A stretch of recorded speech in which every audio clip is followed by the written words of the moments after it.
Now on Nova. Take a thrill ride into a world stranger than science fiction, where you play the game by breaking some rules, where a new view of the universe pushes you beyond the limits of your wildest imagination. This is the world of string theory, a way of describing every force and all matter, from an atom to Earth to the end of the galaxies, from the birth of time to its final tick, in a single theory, a theory of everything. Our guide to this brave new world is Brian Greene, the best-selling author and physicist. And no matter how many times I come here, I never seem to get used to it. Can he help us solve the greatest puzzle of modern physics? That our understanding of the universe is based on two sets of laws that don't agree. Resolving that contradiction eluded even Einstein, who made it his final quest. After decades, we may finally be on the verge of a breakthrough. The solution is strings. Tiny bits of energy vibrating like the strings on a cello. A cosmic symphony at the heart of all reality. But it comes at a price. Parallel universes and 11 dimensions, most of which you've never seen. We really may live in a universe with more dimensions than meet the eye. People who've said that there are extra dimensions of space have been labeled crackpots or people who are bananas. A mirage of science and mathematics? Or the ultimate theory of everything? If string theory fails to provide a testable prediction, then nobody should believe it. Is that a theory of physics or a philosophy? One thing that is certain is that string theory is already showing us that the universe may be a lot stranger than any of us ever imagined. Coming up tonight. It all started with an apple. The triumph of Newton's equations come from the quest to understand the planets and the stars. And we've come a long way since. Einstein gave the world a new picture for what the force of gravity actually is. Where he left off, string theorists now dare to go. But how close are they to fulfilling Einstein's dream? Watch The Elegant Universe right now.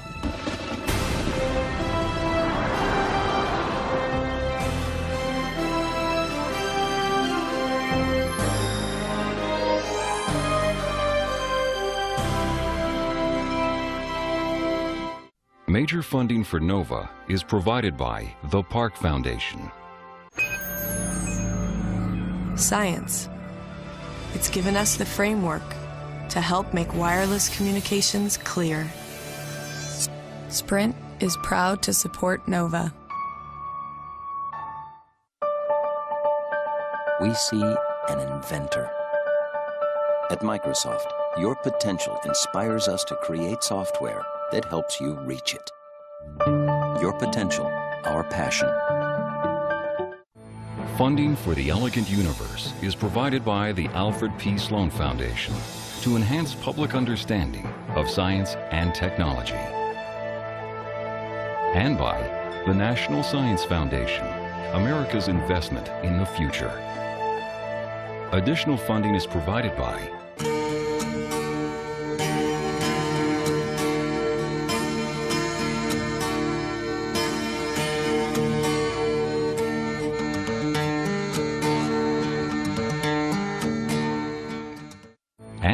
the George D. Smith Fund and the U.S. Department of Energy, fostering science and security. Major funding for NOVA is also provided by the Corporation for Public Broadcasting and viewers like you. Thank you.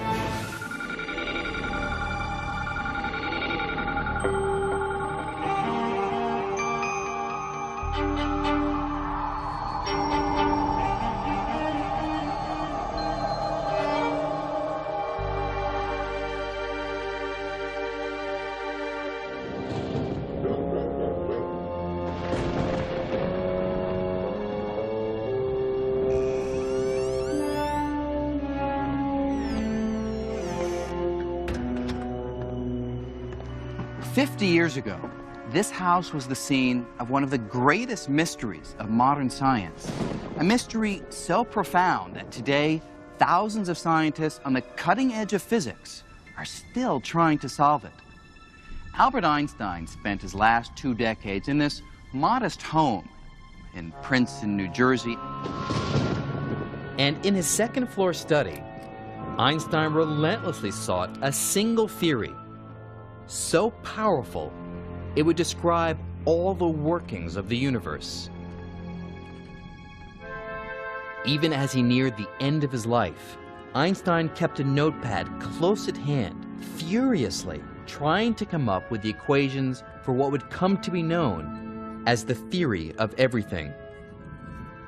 Convinced he was on the verge of the most important discovery in the history of science, Einstein ran out of time, his dream unfulfilled. Now, almost a half-century later, Einstein's goal of unification, combining all the laws of the universe in one all-encompassing theory, has become the holy grail of modern physics. And we think we may at last achieve Einstein's dream with a new and radical set of ideas called string theory. But if this revolutionary theory is right, we are in for quite a shock. String theory says we may be living in a universe where reality meets science fiction. A universe of 11 dimensions, with parallel universes right next door. An elegant universe composed entirely of the music of strings. But for all its ambition, the basic idea of string theory is surprisingly simple. It says that everything in the universe, from the tiniest particle to the most distant star, is made from one kind of ingredient: unimaginably small, vibrating strands of energy called strings.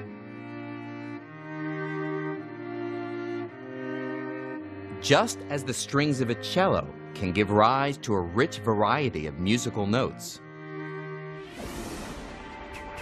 the tiny strings in string theory vibrate in a multitude of different ways, making up all the constituents of nature. In other words, the universe is like a grand cosmic symphony, resonating with all the various notes these tiny, vibrating strands of energy can play.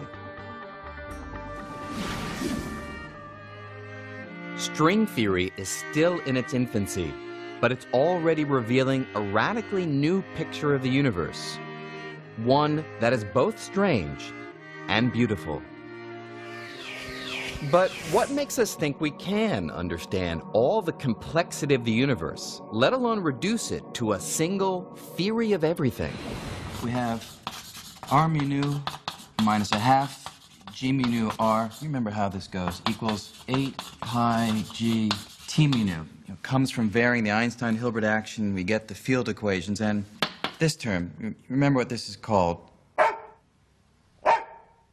No, that's the scalar curvature. This is the Ricci tensor.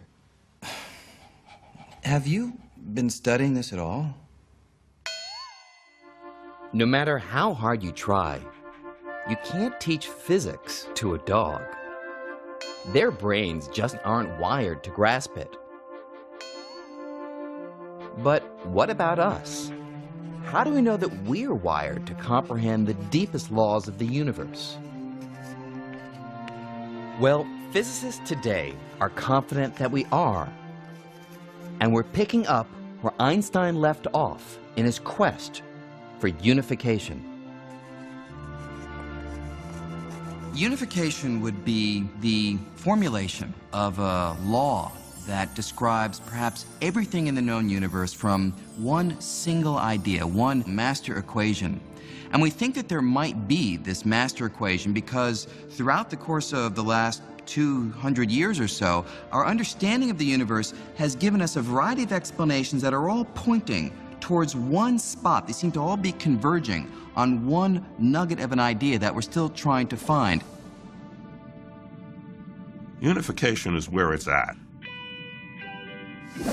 Unification is what we're trying to accomplish. The whole aim of fundamental physics is to see more and more of the world's phenomena in terms of fewer and simpler principles. We feel as physicists that if we can explain a wide number of phenomena in a very simple manner, that's somehow progress. There is almost an emotional aspect to the way in which the great theories in physics sort of encompass a wide variety of apparently different physical phenomena. So this idea that we should be aiming to unify our understanding is inherent, essentially, to the whole way in which this kind of science progresses. And long before Einstein, the quest for unification began with the most famous accident in the history of science. As the story goes, one day in 1665, a young man was sitting under a tree when all of a sudden he saw an apple fall from above. And with the fall of that apple, Isaac Newton revolutionized our picture of the universe. In an audacious proposal for his time, Newton proclaimed that the force pulling apples to the ground and the force keeping the moon in orbit around the Earth were actually one and the same. In one fell swoop, Newton unified the heavens and the Earth in a single theory he called gravity.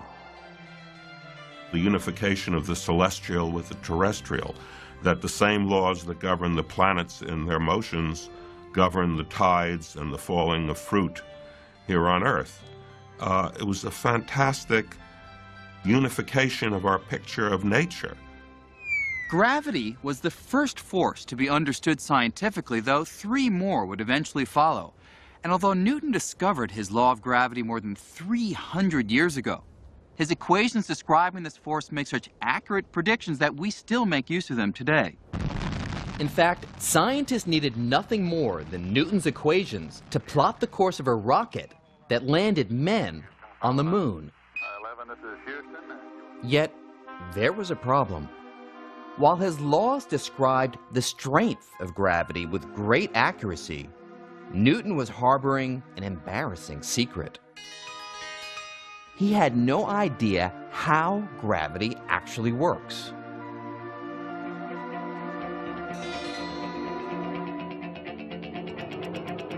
For nearly 250 years, scientists were content to look the other way when confronted with this mystery. But in the early 1900s, an unknown clerk working in the Swiss patent office would change all that. While reviewing patent applications, Albert Einstein was also pondering the behavior of light. And little did Einstein know that his musings on light would lead him to solve Newton's mystery of what gravity is. At the age of 26, Einstein made a startling discovery: that the velocity of light is a kind of cosmic speed limit, a speed that nothing in the universe can exceed. But no sooner had the young Einstein published this idea than he found himself squaring off with the father of gravity. The trouble was, the idea that nothing can go faster than the speed of light flew in the face of Newton's picture of gravity. To understand this conflict, we have to run a few experiments. And to begin with, let's create a cosmic catastrophe. Imagine that all of a sudden, and without any warning, the sun vaporizes and completely disappears. Now, let's replay that catastrophe and see what effect it would have on the planets according to Newton. Newton's theory predicts that with the destruction of the sun, the planets would immediately fly out of their orbits careening off into space.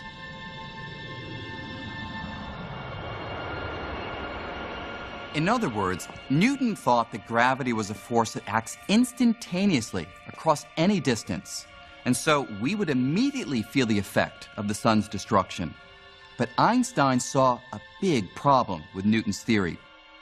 A problem that arose from his work with light. Einstein knew light doesn't travel instantaneously. In fact, it takes 8 minutes for the sun's rays to travel the 93 million miles to the Earth. And since he had shown that nothing, not even gravity, can travel faster than light, how could the Earth be released from orbit before the darkness resulting from the sun's disappearance reached our eyes?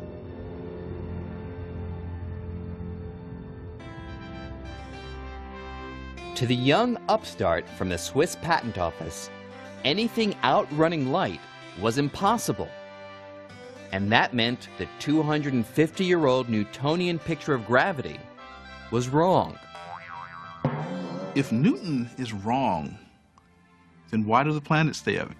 Because remember, the triumph of Newton's equations come from the quest to understand the planets and the stars. In particular, the problem of why do the planets have the orbits that they do. And with Newton's equations, you can calculate the way that the planets will move. Einstein's got to resolve this dilemma. In his late 20s, Einstein had to come up with a new picture of the universe in which gravity does not exceed the cosmic speed limit. Still working his day job in the patent office, Einstein embarked on a solitary quest to solve this mystery. After nearly 10 years of racking his brain, he found the answer in a new kind of unification. Einstein came to think of the 3 dimensions of space and the single dimension of time as bound together in a single fabric of space-time.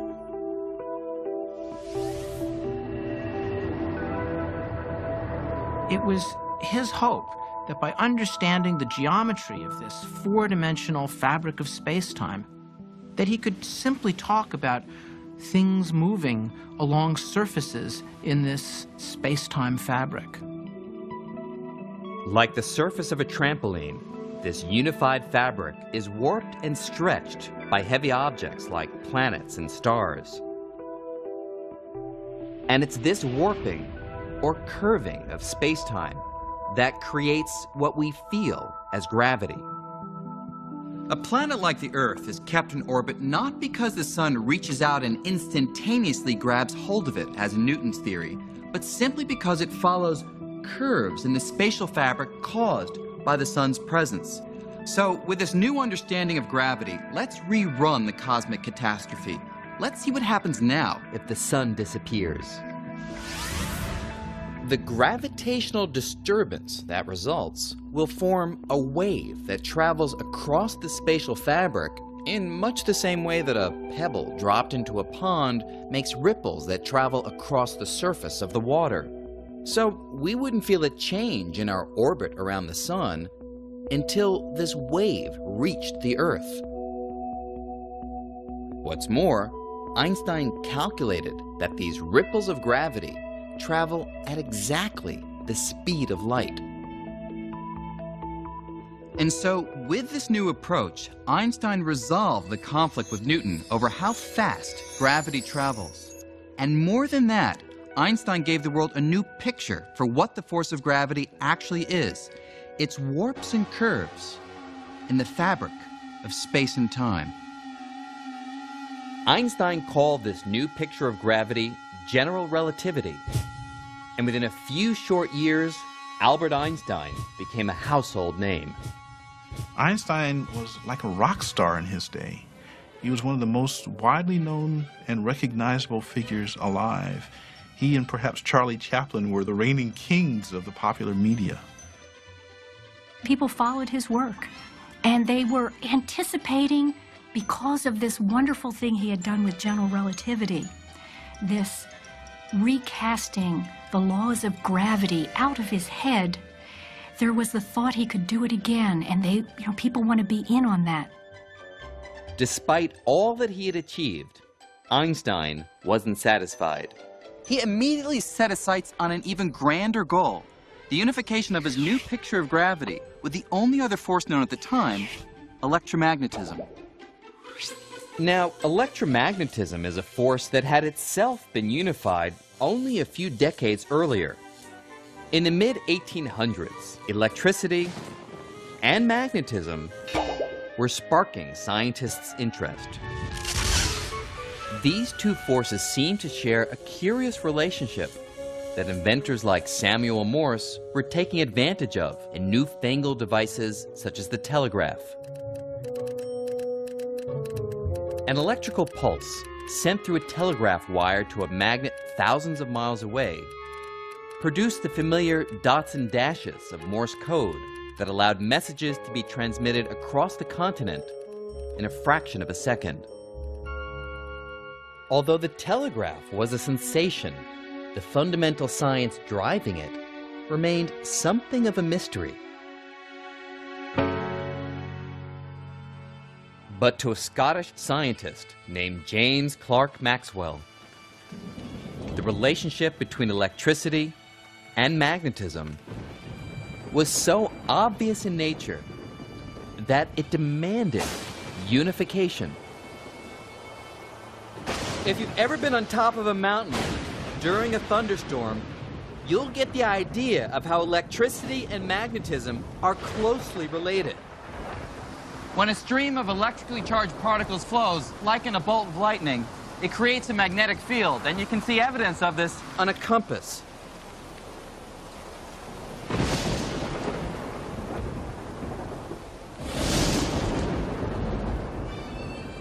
Obsessed with this relationship, the Scot was determined to explain the connection between electricity and magnetism in the language of mathematics.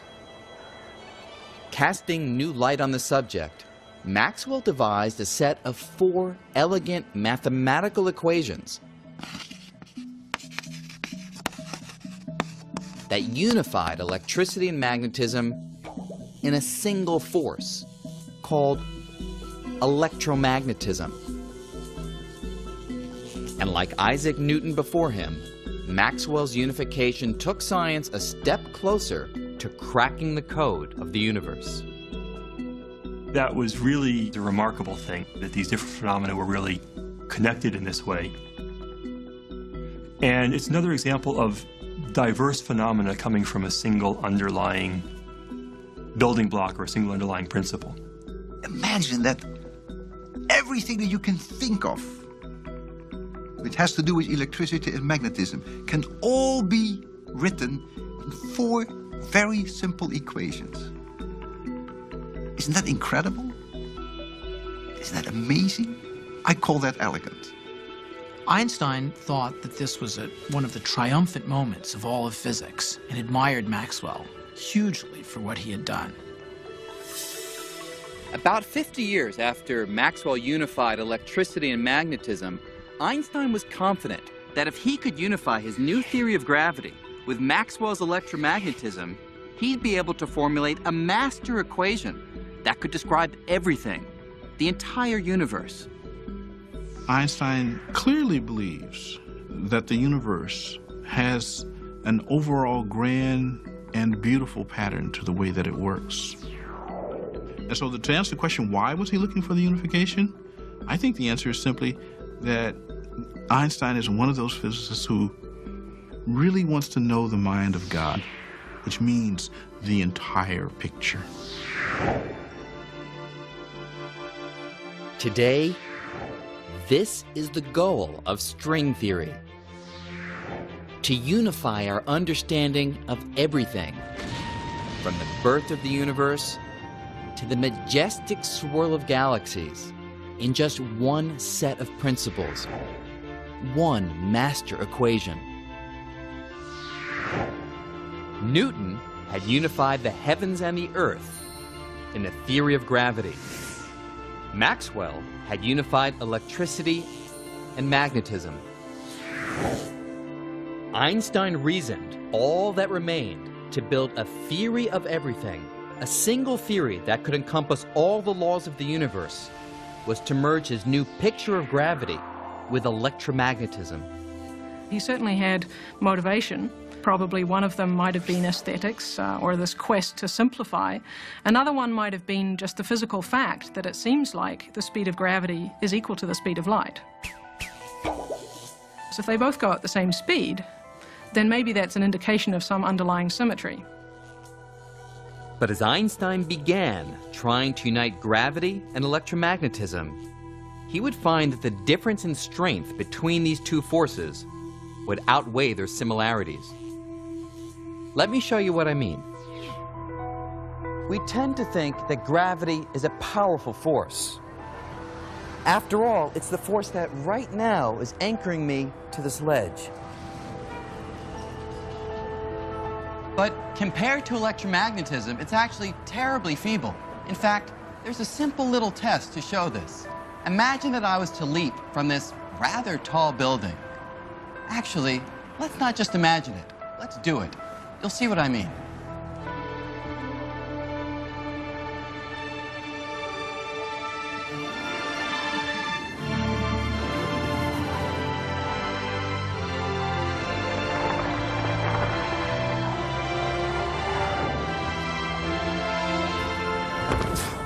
Now, of course, I really should have been flattened, but the important question is, what kept me from crashing through the sidewalk and hurtling right down to the center of the earth? Well, strange as it sounds, the answer is electromagnetism. Everything we can see, from you and me to the sidewalk, is made of tiny bits of matter called atoms. And the outer shell of every atom contains a negative electrical charge. So when my atoms collide with the atoms in the cement, these electrical charges repel each other with such strength that just a little piece of sidewalk can resist the entire Earth's gravity and stop me from falling. In fact, the electromagnetic force is billions and billions of times stronger than gravity. That seems a little strange because gravity keeps our feet to the ground, it keeps the Earth going around the sun. But in actual fact, it manages to do that only because it acts on huge, enormous conglomerates of matter. You know, you, me, the Earth, the sun. But really at the level of individual atoms, gravity is a really incredibly feeble, tiny force. It would be an uphill battle for Einstein to unify these two forces of wildly different strengths. And to make matters worse, barely had he begun before sweeping changes in the world of physics would leave him behind. Einstein had achieved so much in the years up to about 1920 that he naturally expected that he could go on by playing the same theoretical games and go on achieving great things. And he couldn't. Nature revealed itself in other ways in the 1920s and 1930s, and the particular tricks and tools that Einstein had at his disposal that had been so fabulously successful just weren't applicable anymore.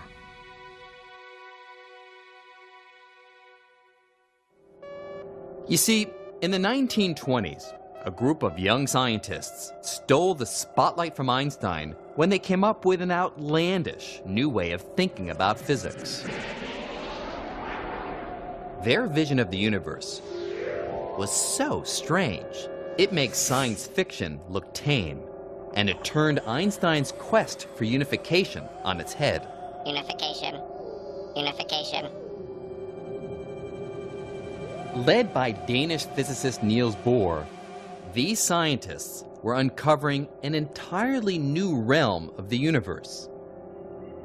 Atoms, long thought to be the smallest constituents of nature, were found to consist of even smaller particles, the now familiar nucleus of protons and neutrons, orbited by electrons. And the theories of Einstein and Maxwell were useless at explaining the bizarre way these tiny bits of matter interact with each other inside the atom.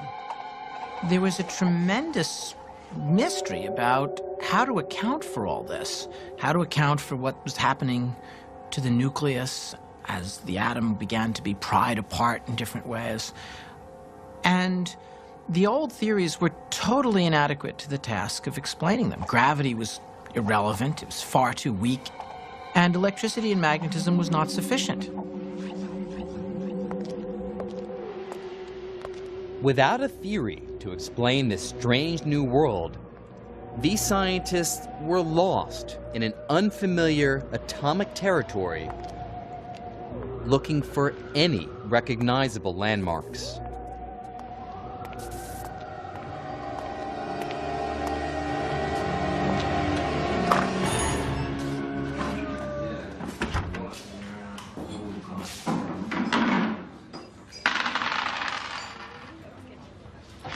Then, in the late 1920s, all that changed. During those years, physicists developed a new theory called quantum mechanics, and it was able to describe the microscopic realm with great success. But here's the thing.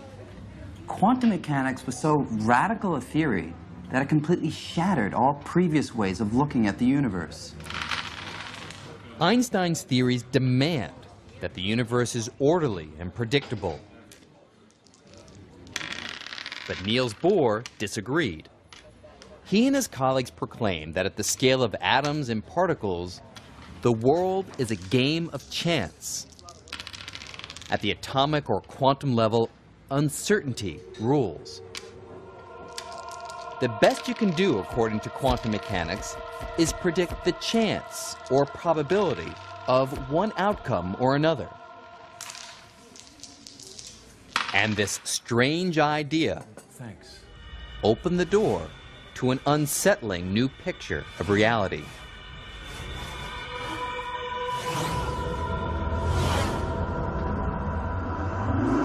It was so unsettling that if the bizarre features of quantum mechanics were noticeable in our everyday world, like they are here in the Quantum Cafe, you might think you'd lost your mind. The laws in the quantum world are very different from the laws that we are used to. Our daily experiences are totally different from anything that you would see in the quantum world.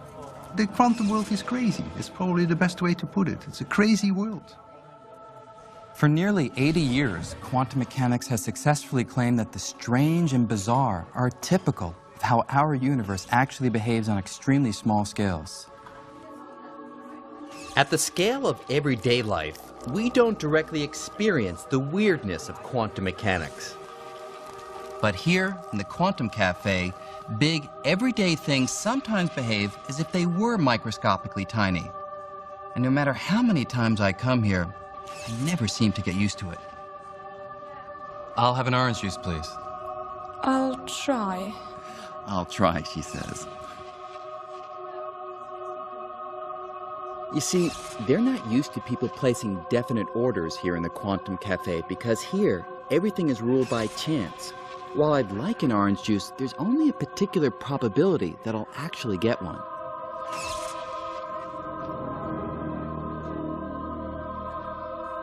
And there's no reason to be disappointed with one particular outcome or another because quantum mechanics suggests that each of the possibilities, like getting a yellow juice or a red juice, may actually happen. They just happen to happen in universes that are parallel to ours, universes that seem as real to their inhabitants as our universe seems to us. If there are 1,000 possibilities and quantum mechanics cannot with certainty say which of the 1,000 it will be, then all 1,000 will happen. Yeah, you can laugh at it and say, well, that has to be wrong. But there are so many other things in physics which at the time that people came up with had to be wrong, but it wasn't. You have to be a little careful, I think, before you say this is clearly wrong. And even in our own universe, quantum mechanics says there's a chance that things we'd ordinarily think of as impossible can actually happen. For example, there's a chance that particles can pass right through walls or barriers that seem impenetrable to you or me. There's even a chance that I could pass through something solid, like a wall.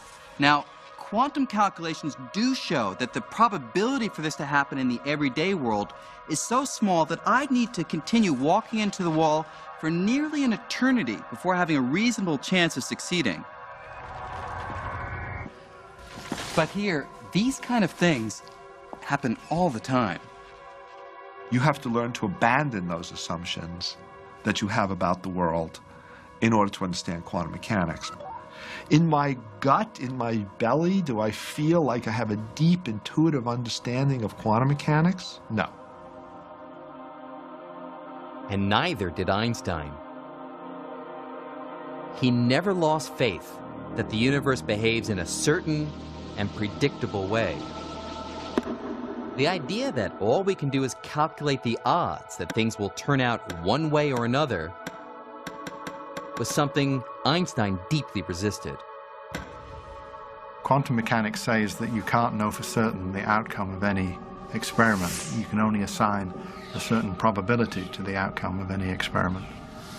And this Einstein disliked intensely. He used to say, God does not throw dice.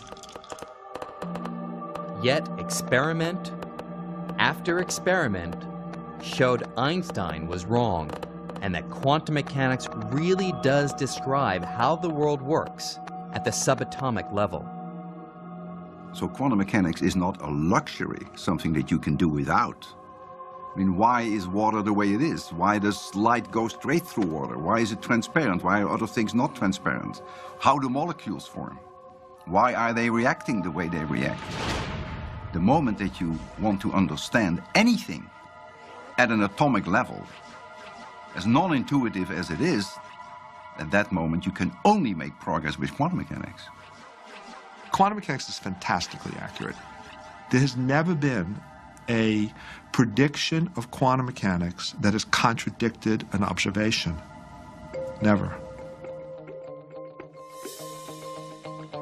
By the 1930s, Einstein's quest for unification was floundering, while quantum mechanics was unlocking the secrets of the atom. Scientists found that gravity and electromagnetism are not the only forces ruling the universe. Probing the structure of the atom, they discovered two more forces. One, dubbed the strong nuclear force, acts like a superglue, holding the nucleus of every atom together, binding protons to neutrons. And the other, called the weak nuclear force, allows neutrons to turn into protons, giving off radiation in the process. At the quantum level, the force we're most familiar with, gravity, was completely overshadowed by electromagnetism and these two new forces. Now, the strong and weak forces may seem obscure, but in one sense at least, we're all very much aware of their power. At 5:29 on the morning of July 16, 1945, that power was revealed by an act that would change the course of history. In the middle of the desert in New Mexico, at the top of a steel tower, about 100 feet above the top of this monument, the first atomic bomb was detonated. It was only about 5 feet across, but that bomb packed a punch equivalent to about 20,000 tons of TNT.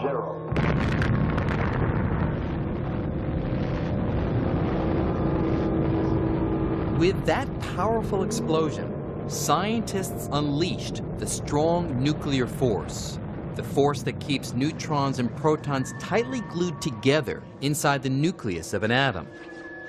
By breaking the bonds of that glue and splitting the atom apart, vast, truly unbelievable amounts of destructive energy were released.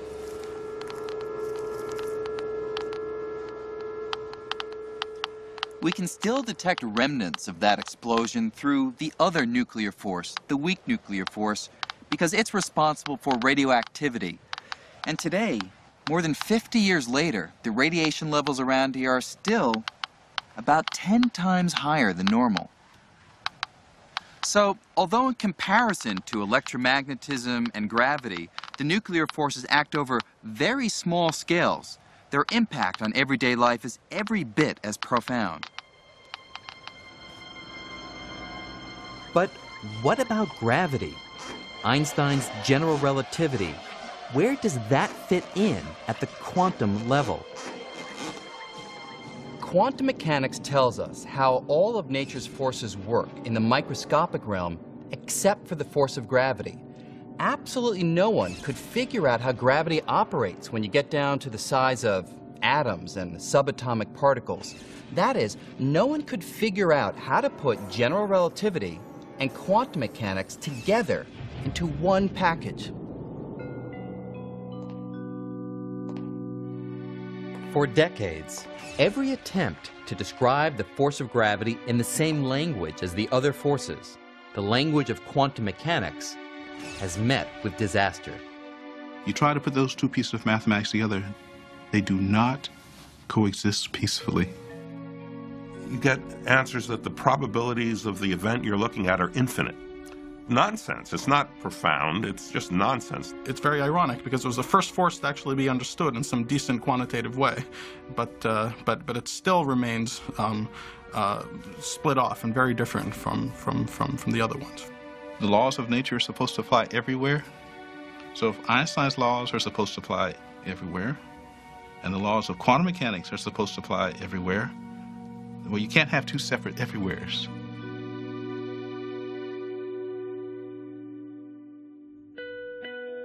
In 1933, after fleeing Nazi Germany, Einstein settled in Princeton, New Jersey. Working in solitude, he stubbornly continued the quest he had begun more than a decade earlier to unite gravity and electromagnetism. Every few years, headlines appeared proclaiming Einstein was on the verge of success, but most of his colleagues believed his quest was misguided and that his best days were already behind him.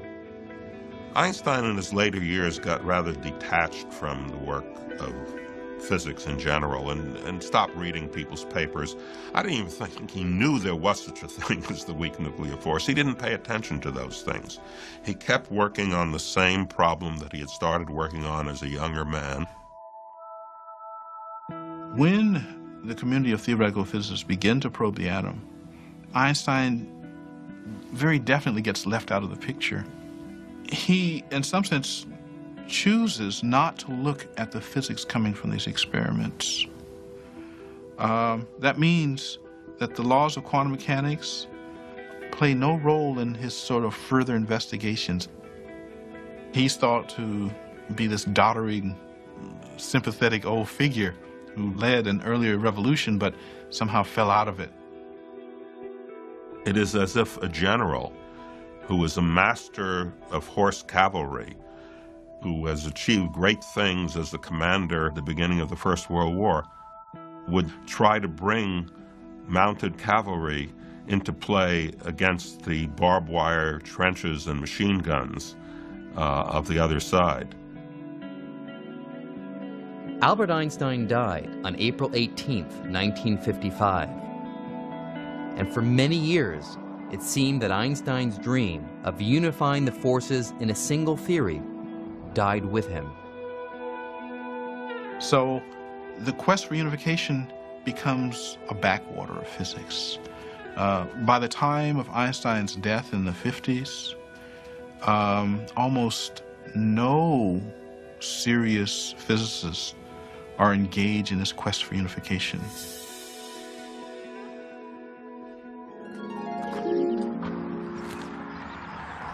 In the years since, physics split into two separate camps. One that uses general relativity to study big and heavy objects, things like stars, galaxies, and the universe as a whole. And another that uses quantum mechanics to study the tiniest of objects like atoms and particles. This has kind of been like having two families that just cannot get along and never talk to each other, living under the same roof. There just seemed to be no way to combine quantum mechanics and general relativity in a single theory that could describe the universe on all scales.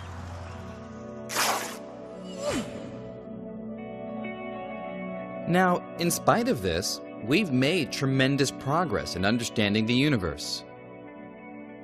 But there's a catch.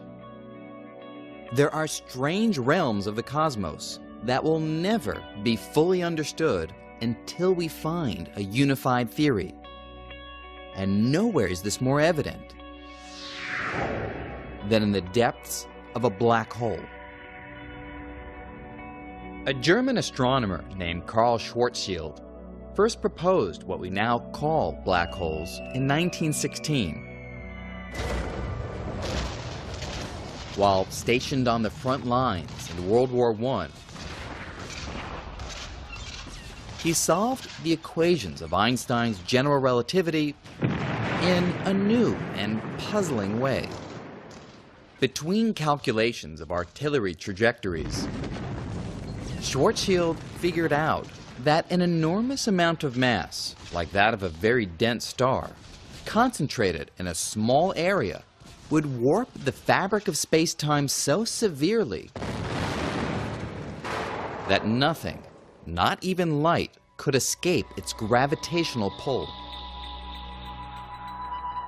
For decades, physicists were skeptical that Schwarzschild's calculations were anything more than theory. But today, satellite telescopes probing deep into space are discovering regions with enormous gravitational pull that most scientists believe are black holes. Schwarzschild's theory now seems to be reality. So, here's the question. If you're trying to figure out what happens in the depths of a black hole, where an entire star is crushed to a tiny speck, do you use general relativity because the star is incredibly heavy, or quantum mechanics because it's incredibly tiny? Well, that's the problem. Since the center of a black hole is both tiny and heavy, you can't avoid using both theories at the same time. And when we try to put the two theories together in the realm of black holes, they conflict, it breaks down, they give nonsensical predictions, and the universe is not nonsensical, it's got to make sense. Quantum mechanics works really well for small things, and general relativity works really well for stars and galaxies. But the atoms, the small things, and the galaxies, they're part of the same universe. So there has to be some description that applies to everything. So we can't have one description for atoms and one for stars. Now, with string theory, we think we may have found a way to unite our theory of the large and our theory of the small and make sense of the universe at all scales and all places. Instead of a multitude of tiny particles, string theory proclaims that everything in the universe, all forces and all matter, is made of one single ingredient, tiny, vibrating strands of energy known as strings. A string can wiggle in many different ways, whereas of course a point can't. And the different ways in which the string wiggles represent the different kinds of elementary particles. It's like a violin string, and it can vibrate, just like violin strings can vibrate. Each note, if you like, describes a different particle. So it has incredible unification power. It unifies our understanding of all these different kinds of particles. So unity of the different forces and particles is achieved because they all come from different kinds of vibrations of the same basic string. It's a simple idea with far-reaching consequences. What string theory does is it holds out the promise that, look, we can really understand questions that you might not even have thought were scientific questions. Questions about how the universe began, why the universe is the way it is at the most fundamental level. The idea that a scientific theory that we already have in our hands could answer the most basic questions is extremely seductive. But this seductive new theory is also controversial. Strings, if they exist, are so small there's little hope of ever seeing one. String theory and string theorists do have a real problem. How do you actually test string theory? If you can't test it in the way that we test normal theories, it's not science, it's philosophy. And that's a real problem. If string theory fails to provide a testable prediction, then nobody should believe it. On the other hand, there's a kind of elegance to these things. And given the history of how theoretical physics has evolved thus far, it is totally conceivable that some, if not all, of these ideas will turn out to be correct.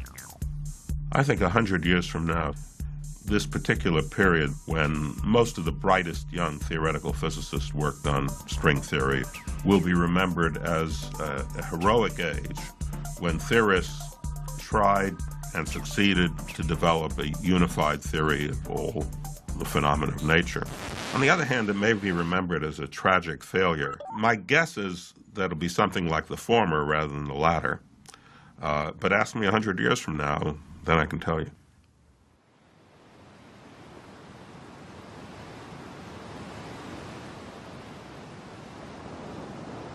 Our understanding of the universe has come an enormously long way during the last 3 centuries. Just consider this. Isaac Newton, who's perhaps the greatest scientist of all time, once said, "I have been like a boy, playing on the seashore, diverting myself and now and then finding a smoother pebble or prettier shell than usual, while the great ocean of truth lay before me, all undiscovered." And yet, 250 years later, Albert Einstein, who was Newton's true successor, was able to seriously suggest that this vast ocean, all the laws of nature, might be reduced to a few fundamental ideas expressed by a handful of mathematical symbols. And today, a half-century after Einstein's death, we may at last be on the verge of fulfilling his dream of unification with string theory.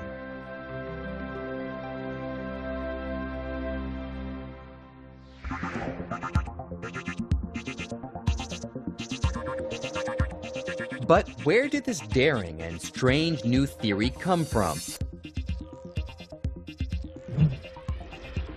How does string theory achieve the ultimate unification of the laws of the large and the laws of the small? And how will we know if it's right or wrong? No experiment can ever check up what's going on at the distances that are being studied. The theory is permanently safe. Is that a theory of physics or a philosophy? It isn't written in the stars that we're going to succeed, but in the end, we hope we will have a single theory that governs everything.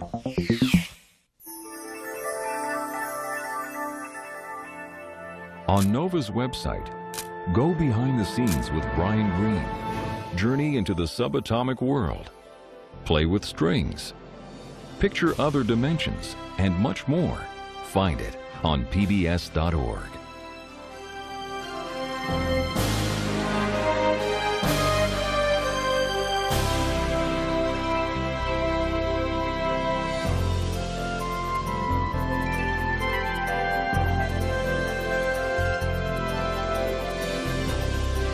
To order this program on VHS or DVD, or the book The Elegant Universe, please call WGBH Boston Video at 1-800-255-9424.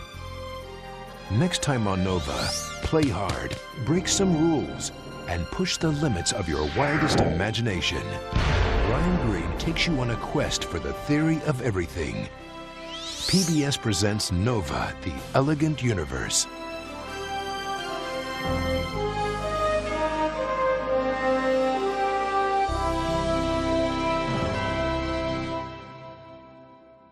Nova is a production of WGBH Boston. Major funding for Nova is provided by the Park Foundation.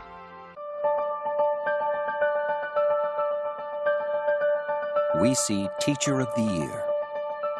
We see kids reaching their potential. It's what inspires us to create software that helps you reach yours. Science.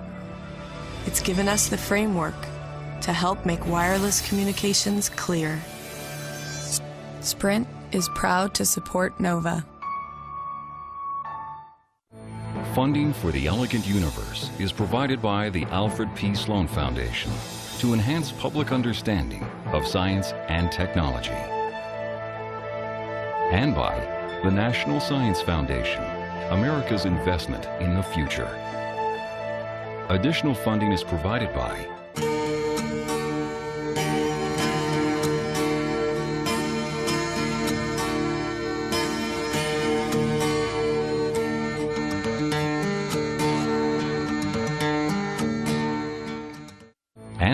the George D. Smith Fund and the U.S. Department of Energy, fostering science and security.